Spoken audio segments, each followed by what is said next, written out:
شي بنت اللي كانت زوينه بزاف ما كتستغلش داك الجمال ديالها باش تدخل الزباله ديال في السوشيال ميديا، راه كتضيع الوقت. ضرب من الغباء. دابا انت مثلا كدري كتبغي تحط فيديو، تبغي فيديو باش تحطو باش انه يدير بوم. تخيل معايا دابا هذا الفيديو بغيتو يكون واعر، خاصني نقاد الهوك، خاصني نحط شي حاجه نكتبها في الفيديو تكمل الشكل، خاصني نبدا الفيديو بواحد الطريقه. بنادم كيكون كيسكرولي طق طق طق طق طق طق، خاصك شي ريزون باش توقفوا. خاص يكون الفيديو ديالك فيه شي حاجه اللي غادي تقول اش هادشي، فهمتيني؟ يوقف. فانت كبنت زوينه اش فكري اش غنكتب هنا وياك، ما نبدا الفيديو بواحد الطريقه اللي في شكل باش تخلي بنادم يقول اش كيقول هذا ولا شي حاجه. لا، غير بيني وجهك زوينه، بعد اي دري غادي يوقف، غادي يدير اب باتزيس.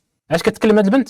بس حراري هذا موضوع مهم باغي نسمع ليه، هذا موضوع كيعجبني انا باغي نسمع ليه. لقيت اختنا زوينه غادي تفرج داك الفيديو، هذه هي الحقيقه. قبلها هو هذاك ما قبلتيهاش، سير اخويا فلسفه كما بغيتي وسير صبر راسك كما بغيتي. ولكن الا كنتي بنت زوينه وعندك دوك الامكانيات استغليهم اختي، والله زيرو هارد فيلينغز. بالعكس الواحد ديما راه كيخدم على لي زافونتاج ديالو. بحال دابا مثلا دوك صحاب فيتنس والميسكيلاسيون راه كيستغلوا الجسم ديالهم باش انهم يكون عندهم بريزونس السوشيال ميديا، باش انك تابونا عندهم، باش انك تشري الكورس ديالهم.